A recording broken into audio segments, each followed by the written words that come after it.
창세기에 기록된 아브라함의 역사에서부터 요셉의 역사까지 전체 과정을 우리가 흔히 구분하기를 족장시대라고 말합니다.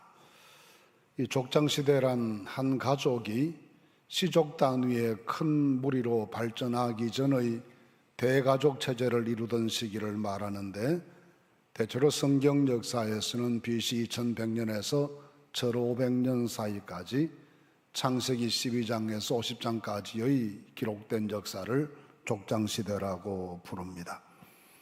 아브라함과 이삭과 야곱과 요셉의 시대가 이에 해당합니다.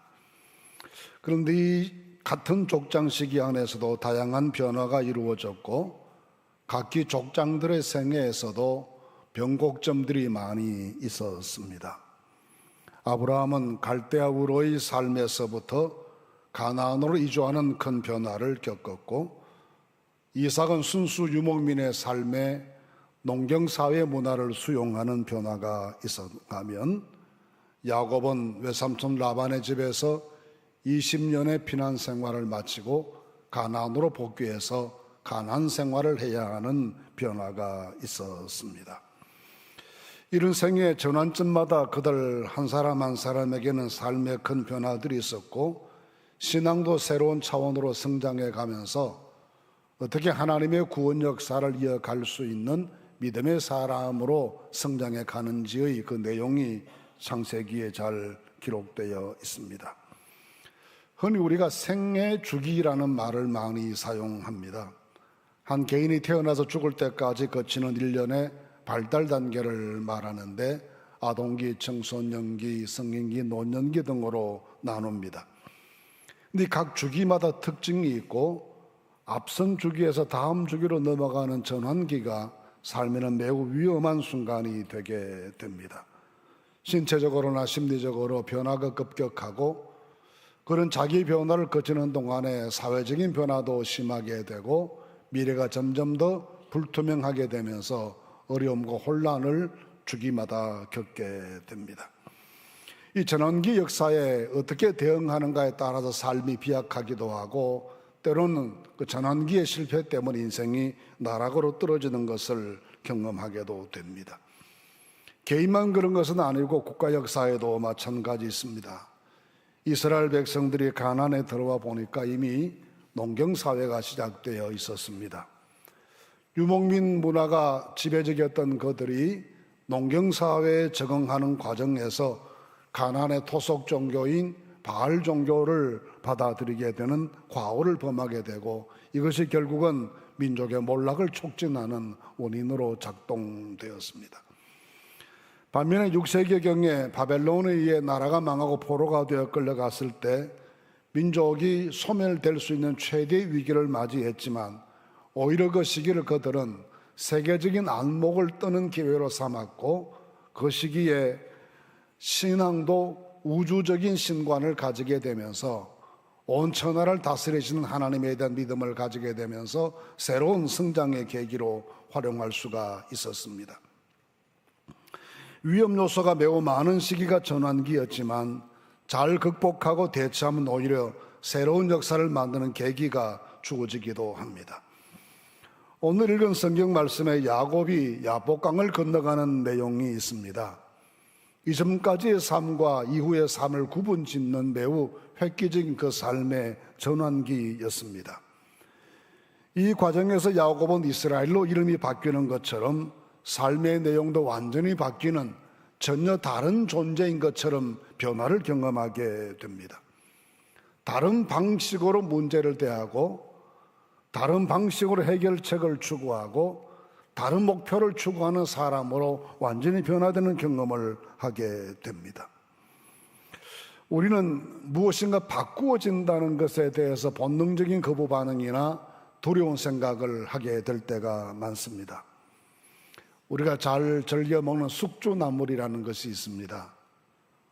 원래 그 이름은 녹두의 싹을 틔워 만든 것이기 때문에 녹두나물이라고 불러야 맞습니다. 그런데 숙주나물로 부르게 되는 것은 조선시대의 변절자였던 신숙주를 조롱하기 위해 쉽게 잘 상하는 녹두나물을 숙주나물로 부르게 되었다는 설이 있습니다. 그렇게 우리는 사람이 쉽게 변하는 것에 대해서 부정적인 생각을 하고 두려운 마음들을 가지게 됩니다.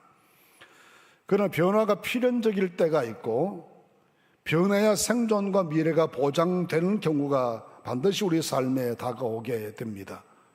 오늘 야곱의 경우는 그 대표적인 경우라고 할 수가 있습니다. 이 야복강의 변화를 통해서 야곱은 한 사람의 족장으로서의 위대한 삶을 시작하게 되었고, 이 변화 이후에 그는 아브라함과 이삭의 대를 잇는 선민의 가장 핵심적인 지도자로 등장하는 전기를 마련하게 됩니다. 무엇이 그로 하여금 이런 변화를 가져오게 만들었고 그 이후의 삶을 위대한 사람의 삶이 되게 만들었는지 그 요인을 몇 가지를 함께 살펴보고자 합니다. 먼저는 이기심에서 책임감의 사람으로 바뀌었습니다. 창세기에 기록된 지금까지 야곱의 모습을 보면 그는 철저한 개인주의자이고 이기주의자였습니다. 원래 개인주의란 나쁜 말이 아니었습니다. 자기 삶에 대한 스스로 철저하게 책임을 진다는 의미에서의 개인주의는 좋은 출발입니다. 신앙적으로도 집단으로 구원받는 것이 아니라 한 개인이 자기의 신앙을 하나님께 분명히 고백하고 개인적으로 구원받을 수 있다는 것에서 그런 데의 개인주의가 시작되게 됐습니다. 그러나 이 개인주의가 이기심과 결탁하면서 배타적 개인주의로 전락하였고 이것이 개인과 세상을 타락시키는 원인으로 작동하게 됐습니다. 본문에 보시면 야곱은 마지막까지 철저하게 이기적이고 개인적인 모습을 보입니다. 24절 말씀에 따르면 그는 모든 가족들을 다 강 건너편으로 보내고 홀로 강 이편에 남아있다고 했습니다.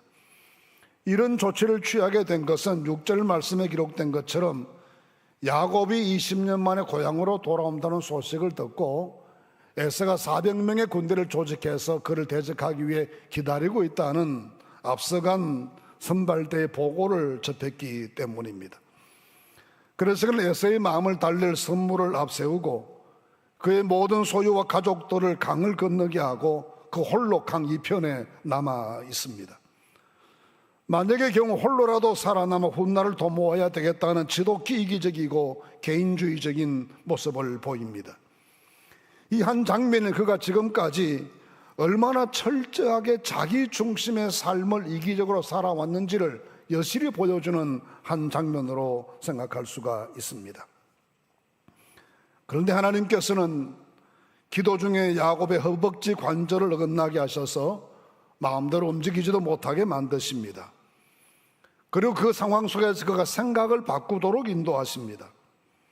33장 2절과 3절 말씀 보시면 그의 바뀐 모습이 나타나는데 묘종들과 그들의 자식들은 앞에 두고 레아와 그의 자식들은 다음에 두고 라헬과 요셉은 뒤에 두고 자기는 그들 앞서 나아가되라고 했습니다. 홀로 남아 자신만의 생존을 구하던 그가 모든 가족의 선두에 서서 위험에 직면하고자 하는 담대한 모습을 보여주기 시작합니다. 이때부터 그가 가족을 보호해야 되는 족장으로서의 책임의식을 보이기 시작했고 그때부터 문제가 풀리기 시작합니다. 가족들에 대한 강한 책임감은 온 가족이 직면한 위기 국면을 극복하기 위한 출발점이 되었습니다.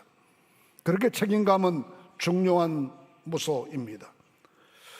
그런데 예수님께서는 우리 한 사람 한 사람이 밀접한 자기 가족에 대한 책임과 헌신만을 말씀하시는 것이 아니라 그 차원을 훨씬 넘어서는 사회적인 헌신과 책임을 강조해 주셨습니다. 그래서 너희가 세상의 빛이다, 세상의 소금이다 말씀하시는 것입니다. 신학자 빈센트 바코트는 그리스도인의 제자들을 설명하다가 그리스도인의 공적인 거룩함이란 내 이웃을 내 몸처럼 사랑하는 말씀 속에서 가장 잘 표현되었고 내 원수를 사랑하는 말씀에서 절정을 이룬다라고 했습니다. 우리가 꿈꾸고 희망하는 하나님의 나라의 확장이란 이기심을 극복한 희생과 책임감으로 십자가를 지고 주의 뒤를 따르는 사람들에 의해서만 확장되고 가능해지게 된다는 말씀입니다. 하나님께서 우리를 값없이 조건 없이 주님의 보혈로 용서하시고 하나님의 자녀로 삼아주시고 이 교회로 모이게 하신 것은 한편으로는 무한의 은총이면서 또 한편으로는 무한의 책임을 우리에게 부여해 주신 것입니다. 온 세계가 직면해 있는 생태계 기후 위기의 문제, 탈종교 현상 속에서 사람들이 마음에 하나님 두기를 싫어하는 현상, 민주주의의 변질과 퇴행, 기술 문명의 비윤리성이 가져올 위험성 등 이런 모든 문제들에 대해서 하나님께서는 하나님의 사람들에게 책임을 부여해 주셨습니다. 주님께서 눈을 들어 밭을 보라신 말씀도 하셨는데 그 말씀 역시 세상에 대한 책임의식을 우리에게 요구하시는 주님의 음성이었습니다. 본문의 야곱은 그 자신의 희생과 고난을 각오한 모습으로 가장 앞장선 자리에 서는 것을 통해 가나안 삶의 새 지평을 열 수 있었고 당당한 족장으로서의 자격과 역량을 보여주는 모습을 과시하게 됩니다. 이런 원칙은 개인이나 국가가 어떻게 위기 극복의 지도력을 나타낼 수 있는지에 대한 원리를 보여줍니다. 지금 온 세계가 환경위기나 여러 곳에서 생겨나는 자전 전쟁의 발발이나 국가 간의 양극화의 심화 등으로 미래가 매우 위험하게 보입니다. 그런데 어느 나라도 해결을 위해서 앞장서는 나라가 없습니다. 힘 있는 나라들은 그 책임을 감당할 의지가 없고 하고 싶은 나라들은 감당할 능력이 없어 보입니다. 국가이기주의가 극에 달한 지금의 전 세계 상황은 어느 때보다도 위험한 상황으로 치닫고 있습니다. 오늘 야곱은 절대 위기 상황에서 가장 위험한 자리로 스스로 앞장서게 됩니다. 그리고 그 모습으로 무리를 감동시킵니다. 심지어 그를 죽이기 위해서 400명의 군대를 거느리고 야곱을 맞이하겠다던 에서의 40년 절치부심의 마음도 녹아내리게 만듭니다. 우리 예수님께서 십자가를 지시기 위해 예루살렘으로 올라가실 때 그 모습을 마가복음 10장 32절에 이렇게 설명합니다. 예루살렘으로 올라가시는 길에 예수께서 그들 앞에 서서 가시는데 그들이 놀라고 따르는 자들은 두려워하더라 했습니다. 누가복음 19장 28절 말씀에서도 예수께서 이 말씀을 하시고 예루살렘을 향하여 앞서서 가시더라 했습니다. 모든 죄인들의 구원을 위한 십자가 감당하시는 일을 위해서 예수께서 예루살렘으로 가실 때 앞장서 가셨다고 말씀하십니다. 이것이 당신의 십자가였고 당신의 책임이었고 당신의 삶인 것을 아시고는 누구에게 의지하지도 않으시고 앞장서 그러시는 깊은 책임감을 보이십니다. 이 예수님의 책임감이 온 세상을 살리는 능력의 시작이 되었습니다. 어떤 사람이 위기를 극복할 수가 있겠습니까? 생애 전환기에서 더 좋은 미래를 만들어 나가는 사람은 어떤 사람이겠습니까? 욕심 많은 이기주의자가 아니라 욕심과 이기심을 십자가에 못 박고 강한 책임감과 사명감으로 자기 십자가를 지는 사람들이 하나님께 요긴히 사용되어지는 하나님의 사람들이 될 수가 있을 것입니다. 야곱은 이 사명감과 책임감으로 아브라함과 이삭의 대를 잇는 족장의 대결에 당당히 있을 수가 있었습니다. 두 번째로 야곱의 변화는 수단에서 기도로 살아가는 사람이 됩니다. 야곱은 자기 인생의 목표를 정한 다음에는 수단과 방법을 가리지 않았습니다. 부모를 기만하고 형제를 배반하는 일을 예사로 생각했습니다. 지금도 자신만 홀로 강 이편에 남아있는 모습은 자기 생존을 위해서 또다시 새로운 수단을 강구하는 얄팍한 모습을 보입니다. 그러나 그는 야복강을 건너기 직전에 그렇게 수단에 의지하던 살던 삶의 종지부를 찍고 이제는 기도로 살겠다라는 결심을 하고 하나님께 기도하게 됩니다. 그는 하나님의 사자와 끈질긴 기도의 시간을 보냅니다. 밤을 보내며 날이 새기까지 기도했습니다. 26절에 그가 이르되 날이 세려하니 나로 가게 하라. 야곱이 이르되 당신이 내게 축복하지 아니하면 가게 하지 아니하겠나이다라고 매달리며 간절히 기도합니다. 마침 28절 말씀에서 내 이름을 다시는 야곱이라 부를 것이 아니라 이스라엘이라 부를 것이니 이는 네가 하나님과 및 사람들과 겨루어 이겼습니다라는 응답의 말씀을 듣습니다. 그리고 29절 말씀에는 그렇게 기도 오후에 길을 가는 그가 절름거리기는 하였으나 그 앞에 해가 돋았다라고 말씀하고 있습니다. 자주 우리는 인생을 살면서 내가 사용할 수 있는 모든 방법을 다 사용해서 내 인생을 살아야 되겠다라고 생각합니다. 올바른 자세일 수 있습니다.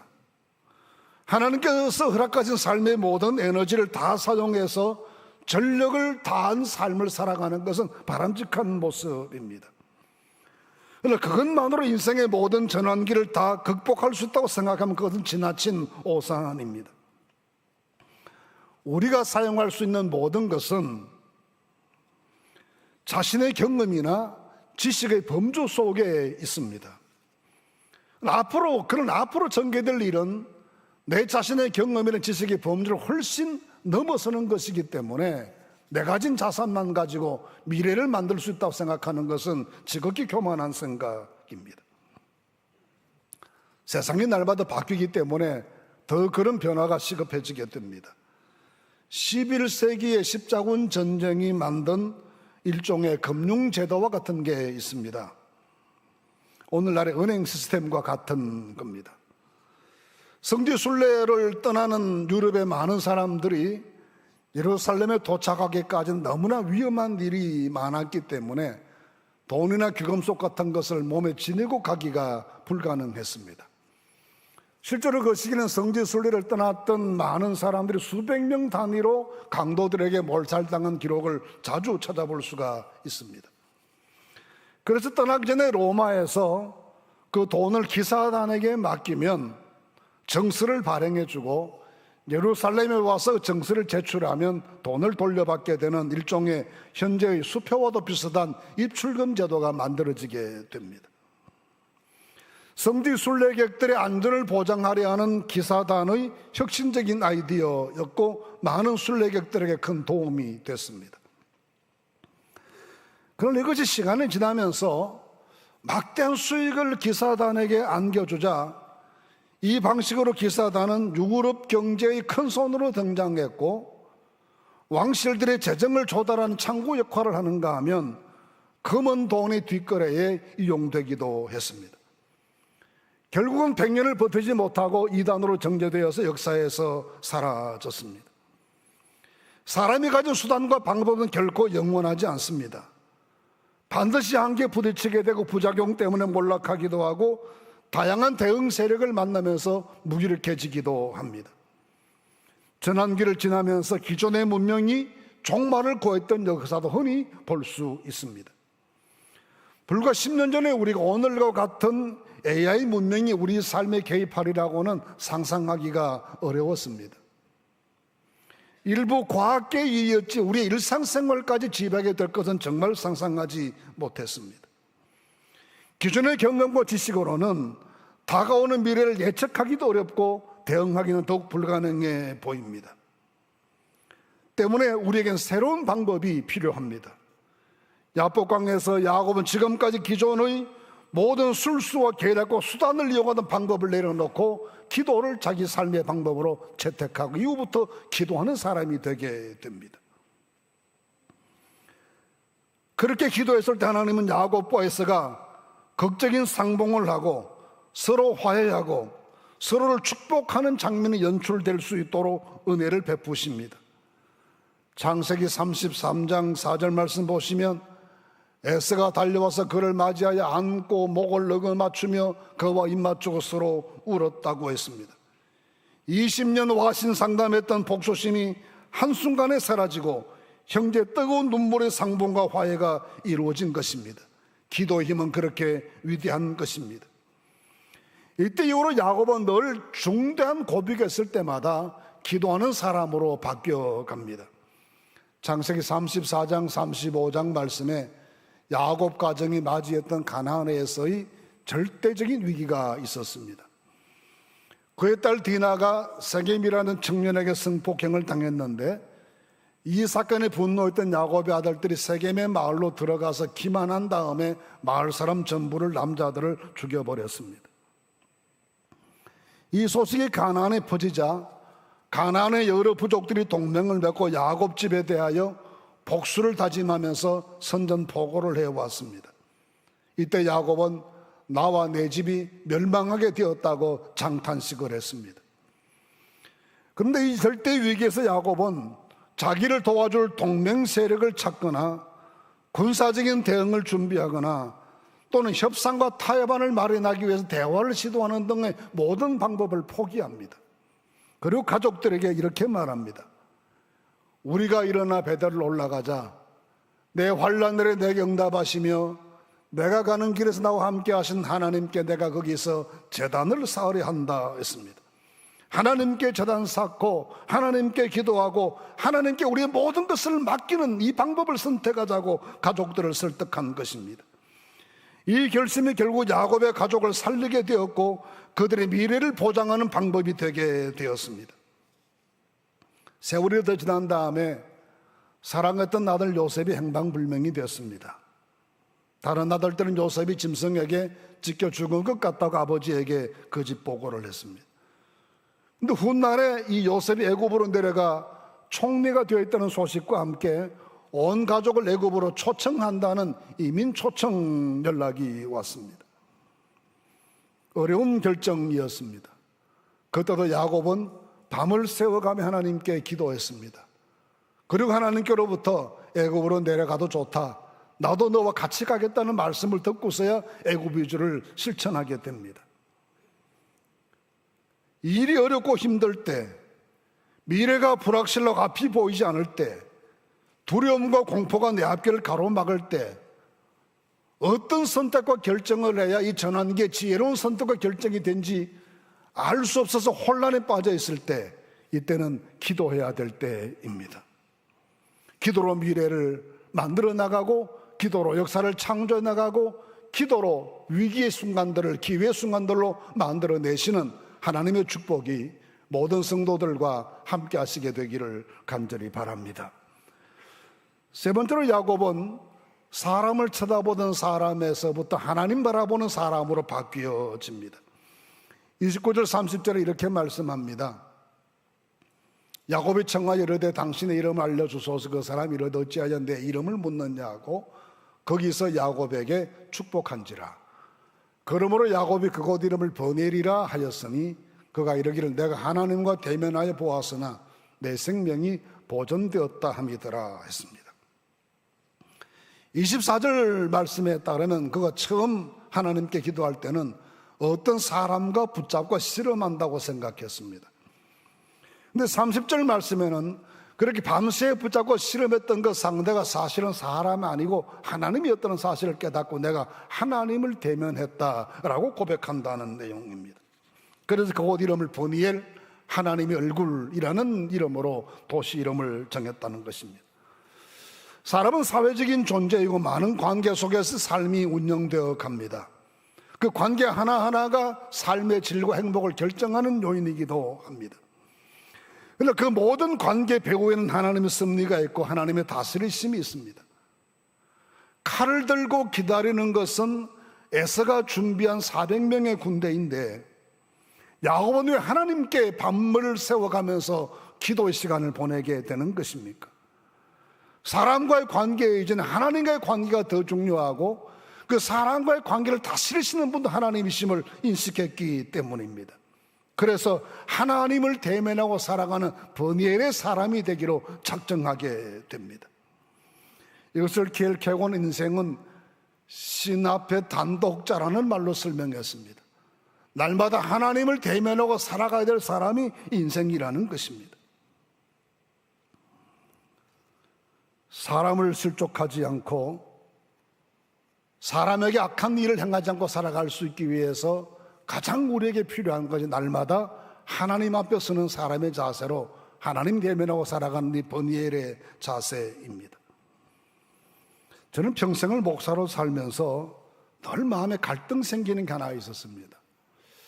나는 하나님의 종인가 사람의 종인가라는 생각이었습니다. 예수님께서 우리에게 너희가 모든 사람의 종이 되어야 한다고 가르치셨습니다.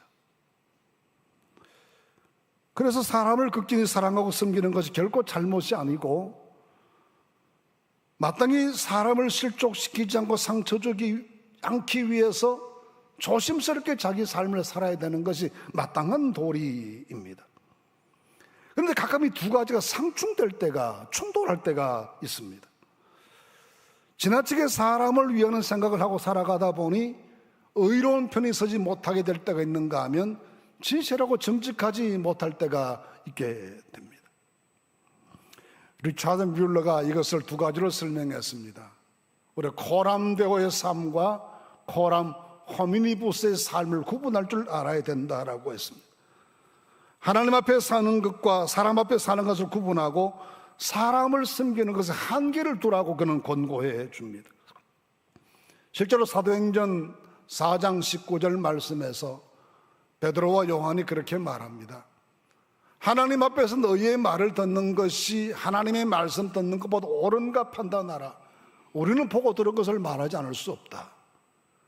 또 갈라디아서 말씀에서 사도 바울은 1장 10절에서 말하기를 이제 내가 사람들에게 좋게 하랴 하나님께 좋게 하랴 사람들에게 기쁨을 구하랴. 내가 지금까지 사람들의 기쁨을 구하였다면 그리스도의 종이 아니었다라고 스스로 그렇게 고백합니다.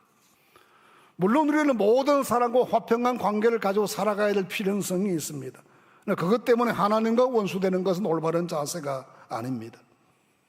지금까지 야곱은 사람을 상대해서 이기면 그걸 자기 승리로 생각했습니다. 사람을 이용해서 자기 이익을 확보하면 그것을 성공으로 여겼습니다. 그런데 그가 이는 하나님을 대면하게 됩니다. 그러면서 생각했던 건 하나님 앞에 바르게 사는 것이 인생의 성공이라는 것을 깨닫게 됩니다. 그래서 그 후로 철저하게 하나님 중심의 삶을 이어가게 됩니다.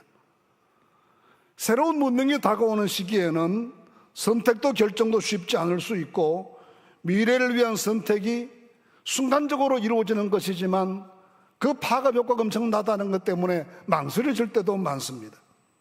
그럴 때마다 하나님 편에 서실 수 있기를 바랍니다. 하나님의 영광과 기쁨이 어디에 있는지를 생각해 보시면 판단과 결정이 어렵지 않게 될 것입니다. 그 중심으로 생각하고 출발했던 야곱의 모습이 31절 말씀입니다. 번뇌를 지날 때 해가 돋았고 그의 허벅다리로 말미암아 절었더라 했습니다. 비록 육신의 걸음은 비틀거리고 절름거렸지만 그가 가는 길에 해가 돋았다고 하여 장대하고 엄숙한 새 희망의 역사가 시작됨을 보여주고 있습니다. 하나님을 대면해 살아가는 성도들의 앞날에 해가 돋게 하시는 희망의 축복이 언제나 함께 하실 줄로 믿습니다. 날마다 주님을 바라보고 살아가시는 은총이 임하시기를 바랍니다. 민수기 6장 25절 26절에 하나님을 대면하고 사는 자들의 축복을 이렇게 말씀합니다. 여호와는 그의 얼굴을 내게 비추사 은혜 베푸시기를 원하며 여호와는 그 얼굴을 내게로 향하여 드사 평강 주시기를 원하노라 했습니다. 주님의 얼굴을 대면해 살아가는 코람데오의 삶을 살아가는 성도들에게 하나님의 은혜와 평강이 날마다 넘치게 해주실 줄로 믿습니다. 이 믿음으로 미래를 보장받는 하나님의 축복이 온 성도들에게 임하시기를 주님의 이름으로 기원합니다. 지금과 같은 문명의 전환기는 매우 위험한 시기입니다. 정말 조심스럽게 인생을 경영해야 되고 삼가하고 생각해야 될 것이 많습니다. 그럴 때마다 이기심보다는 책임을 앞세우십시다. 사람의 방법과 수단보다는 기도를 앞세우고 살아가십시다. 사람 마음에 드는 사람으로 살기보다 하나님 보시기에 옳은 삶을 선택하실 수 있기를 바랍니다. 그래야지 우리의 가는 길에 해가 돋게 하시는 하나님의 축복이 함께 하실 줄로 믿습니다.